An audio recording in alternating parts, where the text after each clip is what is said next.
तो यार CSS के लास्ट कोर्स में हम लोगों ने अपना नेव बार क्रिएट किया था, जिसको हमने एक क्लास दी थी मेन्यू के नाम की, और कुछ इस टाइप का वो दिख रहा था। तो आज के इस लेक्चर में हम एक लैंडिंग पेज का एक कंपोनेंट क्रिएट करेंगे। बेसिकली इस पूरे एक ही सिंगल पेज वेबसाइट होगी ये, लेकिन इसमें जो मेन कंपोनेंट होने वाला है वो है हमारा जो इस जगह शो होगा हमारा, जहाँ पे यूज़र को हमारी बेसिक इन्फॉर्मेशन शो हो जाएगी। इस जगह हम अपनी इमेज लगा लेंगे, यहाँ पे एक हेडिंग और एक पैराग्राफ, और यहाँ पे 2 बटन लगा लेंगे। तो ये काम हम आज की इस CSS के कोर्स में करेंगे। लेकिन उससे पहले ये जो मैंने रेड कलर की नेव बार की लुक दी हुई है, इसको मैं चेंज करके इसका मैं कलर थोड़ा सा इस टाइप का रख लेता हूँ। आई थिंक इतना ठीक है, और अब ठीक है, क्योंकि वो रेड जो है वो थीम के साथ मैच नहीं कर रहा था। कलर कम्बिनेशन हम बाद में देखेंगे वेबसाइट का, फिलहाल आप बस स्टाइलिंग को फोकस करें। तो आज के इस लेक्चर में हम आईडी और क्लास सेलेक्टर को भी देखेंगे कि आईडी या क्लास सेलेक्टर्स कैसे काम करते हैं। तो सबसे पहले मैं एक div डॉट मेन नाम की एक क्लास बनाता हूँ, और इसके अंदर, अच्छा अगर आपको नहीं पता कि मैंने सिर्फ div डॉट मेन लिखा, देखिए div डॉट मेन, तो पूरा div क्रिएट हो चुका है मेन नाम की क्लास के साथ। तो ये अगर आप VS कोड में div डॉट आगे क्लास का नाम लिखेंगे तो वो आपके पास ऑटोमेटिकली पूरा एक स्ट्रक्चर बना के आपको दे देगा। तो मेन के अंदर आके सबसे पहले मैंने क्या करना है, मैंने यहाँ पे एक पैराग्राफ लेना है जो इस जगह शो होगा, बल्कि मैंने एक हेडिंग लेनी है सबसे पहले, H2 hi I am Kashif, और उसके बाद मैंने एक पैराग्राफ लेना है और उसमें मैं लिख देता हूँ लोरेम एप्सन। ठीक है, लोरेम एप्सन बेसिकली अगर आप लोग डेवलपर्स हैं तो आपको पता होगा, हम डमी टेक्स्ट के तौर पे इसको इस्तेमाल करते हैं। इसके अलावा मैं इसको वर्ड रैप कर लेता हूँ ताकि ये एक जगह पे शो हो सारा।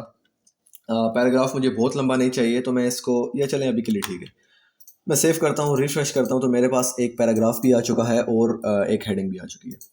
इसके अलावा मुझे एक इमेज चाहिए, तो मैं यहाँ पे एक और टैग लगाऊंगा इमेज, और src इज इक्वल टू, और src के अंदर मैं इमेज का पाथ दे दूंगा। ये चीज़ें आपको HTML में पता होंगी, इसलिए मैं इस पर ज़्यादा टाइम नहीं लगा रहा। मैंने ऑलरेडी एसेट्स के फोल्डर के अंदर एक इमेज जो है वो क्रिएट करके रखी हुई है, तो मैं यहाँ पे आके लिखूंगा एसेट्स और इमेजेस, और इमेज का नाम user.jpg। अगर मैं ये देखूँ तो मैं आपको कुछ दिखा सकूँ, फोल्डर ओपन नहीं हो रहा, आई डोंट नो व्हाई। हाँ, बट इमेज मेरी यहाँ पे आ चुकी है, ये आप देखें। मैंने ये एक डमी इमेज ऑलरेडी लेके रखी हुई है। इसका मैंने बैकग्राउंड रिमूव करने की कोशिश की थी, लेकिन आई थिंक इसका बैकग्राउंड रिमूव नहीं हुआ। इसका एक वेबसाइट होती है remove BG, sorry not BF, remove BG. तो मैंने रिमूव बीजी वेबसाइट ओपन की है। यहाँ पे आके आप उस इमेज का पाथ दें, तो वो मेरी इमेज पड़ी है CSS के फोल्डर के अंदर, एसेट्स, इमेजेस, और ये वाली इमेज है। और यहाँ पे आके अब ये वेबसाइट क्या करेगी, उसका रिमूव जो बैकग्राउंड है वो रिमूव करके मुझे दे देगी। बैकग्राउंड रिमूव हो चुका है, मैंने इसको डाउनलोड कर लिया, और मैं यहाँ पे डाउनलोड्स के फोल्डर में जाता हूँ। यार ये फोल्डर्स क्यों नहीं क्लिक हो रहे? डाउनलोड्स के फोल्डर में गए, और यहाँ पे आके मैं इस इमेज को रीनेम करता हूँ user.png। इसको कॉपी करते हैं, इसको उसी जगह पे जाके पेस्ट करते हैं जहाँ पे हमारा CSS की पुरानी इमेज पड़ी है। मैं इस वाली को डिलीट करता हूँ और यहाँ पे आके इसको पेस्ट कर देता हूँ। और एक और चीज़ मुझे करनी पड़ेगी कि ये जो user.jpg था, इसको मुझे अब user.png करनी पड़ेगी, क्योंकि इस न्यू इमेज की टाइप PNG है। तो ये देखें, इसका बैकग्राउंड जो है रिमूव हो चुका है, परफेक्ट। अब मैंने क्या करना है, मैंने ये जो मेरा टेक्स्ट है हेडिंग से लेकर यहाँ तक, इसको एक तरफ रखना है, और ये जो इमेज है इसको राइट साइड पे या लेफ्ट साइड पे किसी भी तरफ आप रख सकते हैं। उसके लिए मैं क्या करूँगा, मैं सबसे पहले तो मैं एक div बनाऊंगा। ठीक है, div डॉट कंटेंट नाम का बना देते हैं, और इस div के अंदर मैं जहाँ तक मेरा पैराग्राफ है उसको मैं इस div के अंदर क्लोज करूँगा। मतलब H2 से लेकर, मैं इसको अलाइन करता हूँ थोड़ा सा, कंटेंट के अंदर मैंने H2 लिया और अपना पैराग्राफ लिया। ठीक है, इसी तरह मैं एक div और लूँगा जिसको मैं इमेज के अंदर बंद करूँगा, जिसके अंदर मैं इमेज को बंद करूँगा। तो मैं यहाँ पे div डॉट इमेज नाम का एक div ले लेता हूँ, और यहाँ पे आके इमेज को मैं इसके अंदर क्लोज कर देता हूँ। अब क्या करूँगा, मैं एक स्टाइलिंग अप्लाई करूँगा इस कंटेंट पे और इस इमेज पे। तो मतलब मैं क्या कर सकता हूँ कि मैं चाहता हूँ कि कंटेंट एक तरफ शो हो और इमेज एक तरफ शो हो। कंटेंट के अंदर जितना भी कुछ काम है, कंटेंट के अंदर मैंने H2 भी लिया हुआ है, P भी लिया हुआ है, वो सब एक तरफ शो हो जाए। आउटर डिव लेने का मकसद ये था कि जितना भी काम है इस कंटेंट के अंदर वो सब एक तरफ शो हो जाए और इमेज का काम जो है वो एक तरफ शो हो जाए। तो अब हम देखते हैं क्लास सेलेक्टर क्या होता है हमारे पास। मैंने इस कंटेंट की क्लास को गेट करना है, या सॉरी मैंने इस मेन क्लास को गेट करना है, क्योंकि मेन के अंदर ये सब पड़ा हुआ है। तो मैं यहाँ पे आके लिखूंगा डॉट मेन, और डॉट लगाते हैं हम क्लास को एक्सेस करने के लिए, ठीक है। किसी भी क्लास पे आपने स्टाइल अप्लाई करना हो तो आप डॉट लगाते हैं। अगर मैं सिर्फ डिव पे करना चाहूँ तो मैं ऐसे लिखूंगा डिव, और इसका background colour let's say background colour red. तो मैं रिफ्रेश करूँ अगर इसको, तो ये देखें जितने भी डिव्स थे मेरे पास पूरी वेबसाइट में सबका बैकग्राउंड कलर रेड हो चुका है। लेकिन मैंने अब स्पेसिफिकली इस मेन क्लास को एक्सेस करना है, क्योंकि बेसिकली अभी तो मैं डिव कर रहा था, तो डिव ये भी एक डिव है मेरे पास, ये भी डिव है, ये भी डिव है, तो ये सब पे सब स्टाइल अप्लाई हो रहा है। लेकिन मैं अब क्या चाहता हूँ, मैं सिर्फ डॉट कंटेंट पे अपना बैकग्राउंड कलर रेड चाहता हूँ। तो मैं रिफ्रेश करूँगा तो ये देखें अभी सिर्फ कंटेंट पे हो रहा है, लेकिन मैंने कंटेंट को भी नहीं गेट करना, मैंने सिर्फ मेन को गेट करना है। तो मैं यहाँ पे डॉट मेन लिखूँगा, और मुझे इसका बैकग्राउंड कलर रेड नहीं चाहिए, मुझे इसका बैकग्राउंड कलर यहाँ से चाहिए, सॉरी इसका बैकग्राउंड कलर मुझे, सॉरी बैकग्राउंड कलर नहीं, इसको मुझे डिस्प्ले फ्लेक्स, इसको मुझे फ्लेक्स करना है। तो मैं रिफ्रेश करता हूँ। अब ये देखें क्या हुआ कि मेरी जो चीज़ें हैं आइटम हैं वो फ्लेक्स में अरेंज हो चुके हैं। ये कैसे हुए हैं, मैंने इस मेन क्लास को फ्लेक्स अप्लाई किया। अब इसके अंदर जितने भी आइटम थे, इसके अंदर कितने आइटम है, मेन के अंदर 2 आइटम है। एक तो ये वाला डिव है कंटेंट वाला, कंटेंट के अंदर आगे जो भी कुछ पड़ा हुआ है लेकिन वो एज अ होल एक ही कंसिडर होगा। इसी तरह एक डिव है ये इमेज वाला, तो वो इन दोनों को मेन के अंदर जितनी भी चीज़ें हैं वो उन सबको फ्लेक्स में ले आएगा, मतलब आमने सामने ले आएगा। अगर मैं यहाँ पे एक और डिव ले लूँ, लेट्स से मैंने यहाँ पे एक और डिव लिया और इसके अंदर भी मैंने कुछ इस तरह लिख दिया, ठीक है, तो अब क्या होगा, वो तीनों को आमने सामने ले आएगा। मैं रिफ्रेश करता हूँ तो ये देखें पहला डिव, दूसरा डिव, तीसरा डिव। तो जितनी भी चीज़ों को आपने आमने सामने लाना होता है, आप क्या करते हैं कि आप पेरेंट डिव पर, पेरेंट डिव इनका कौन सा है, मेन नाम का, आप मैंने उस पर फ्लेक्स अप्लाई कर दिया, परफेक्ट, ठीक हो गया। इसके बाद मैं क्या चाहता हूँ कि ये जो मेरा हाय आई एम काशिफ और ये चीज़ें हैं, ये थोड़ा सा इसका मार्जिन शार्जिन इसको दे लेते हैं। तो ये किसके अंदर पड़ा हुआ है, कंटेंट के अंदर पड़ा हुआ है। तो मैं यहाँ पे आके क्लास सेलेक्टर लूँगा डॉट, सॉरी कंटेंट, और यहाँ पे आके मैं कहता हूँ मार्जिन लेट्स से 50 पिक्सल। क्या होता है देखते हैं। तो ये देखें इसको मैंने थोड़ा सा मार्जिन दे दिया, चारों साइड से 50 पिक्सल इस पे अप्लाई हो चुका है। अगर स्पेसिफिकली किसी एक साइड से करना चाहें, मतलब सिर्फ लेफ्ट साइड से करना चाहें, तो क्या होगा, बाकी साइड से नहीं होगा, सिर्फ लेफ्ट साइड से होगा। तो ये देखें टॉप से नहीं हुआ लेकिन लेफ्ट से हो चुका है। तो मैंने क्या किया, बजाय एक देने के मैंने सब पे दे दिया, मैं इसको 50 के बजाय 100 कर लेता हूँ। इसके बाद जो मेरा H2 है इसको मैं थोड़ा सा स्टाइल करूंगा, मैं लिखूंगा डॉट कंटेंट, क्योंकि देखें एक तो तरीका ये है कि मैं यहाँ पे आके इस H2 को एक क्लास दूं और उस क्लास को एक्सेस कर लूँ।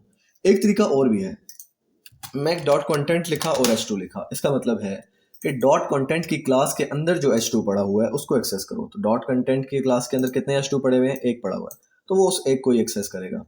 और मैं कहता हूँ कि उसका जो या एक काम करते हैं, आई एम काशिफ के बाद यहाँ पे एक बी टैग लगाते हैं और यहाँ पे आके बी टैग को क्लोज करते हैं। अब मैं क्या करूँगा कि कंटेंट के अंदर जो बी टैग है उसको एक्सेस करूँ। अब बी टैग कंटेंट के अंदर ये पड़ा हुआ है और उसका बैकग्राउंड कलर लेट्स से अभी के लिए हम ये वाला कर लेते हैं। तो मैं इसको सेव करता हूँ और सेव करने के बाद रिफ्रेश करता हूँ, सॉरी नॉट बैकग्राउंड कलर, मुझे इसका कलर चेंज करना पड़ेगा, ठीक है। तो ये देखें अब क्या हुआ, मैंने एक कंटेंट की क्लास ली, उसके अंदर H2 था मेरा, H2 के अंदर एक बी टैग था, तो मैंने उस बी टैग को एक्सेस किया और उसका बैकग्राउंड कलर चेंज कर दिया। इसी तरह जो मेरा P है तो उसको भी मैं एक्सेस करता हूँ। डॉट कंटेंट के अंदर जो P है उसका मैं फॉन्ट वेट लेट से मैं 300 कर लेता हूँ। तो रिफ्रेश करते हैं, चेंज नहीं हुआ। अगर हम 100 करके चेक करें, आई डोंट नो ये चेंज क्यों नहीं हो रहा। चलें इसको देख लेते हैं बाद में।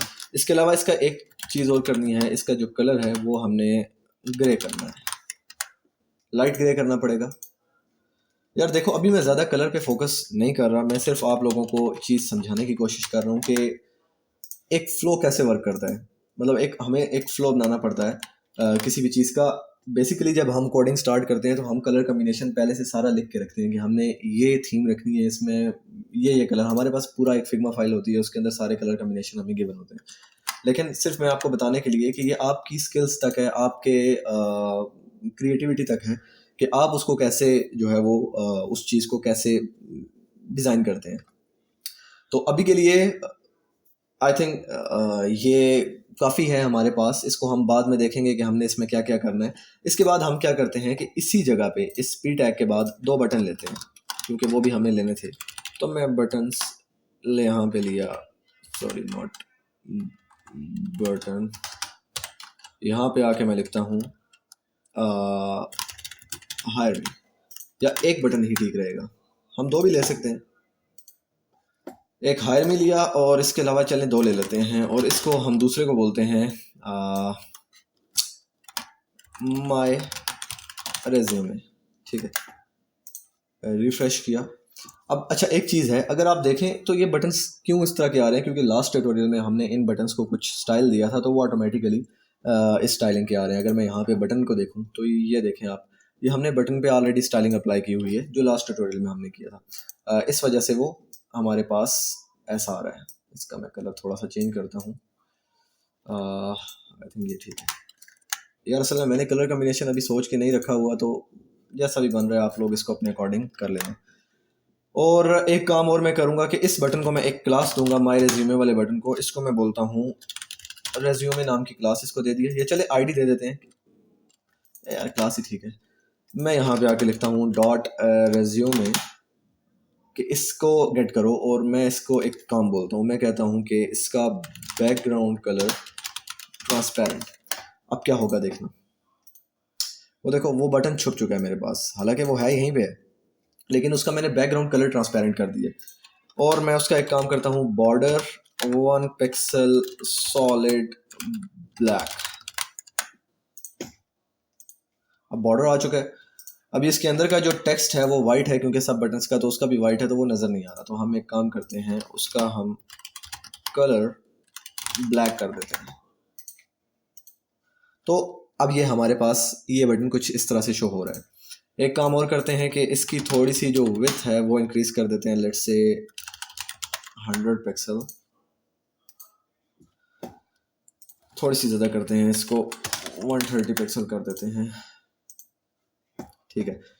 अब एक चीज़ और लगानी है मैंने इस पर, कि मैं चाहता हूँ जब इस बटन पे माउस लेकर आए, कोई हॉवर करे इस पर, तो कुछ इसका इस पर कुछ स्टाइलिंग अप्लाई हो जाए। तो मैं इसी बटन को गेट करूँगा दोबारा, डॉट रेज्यूमे, और कॉलन डाल के आपने हॉवर लिखना है।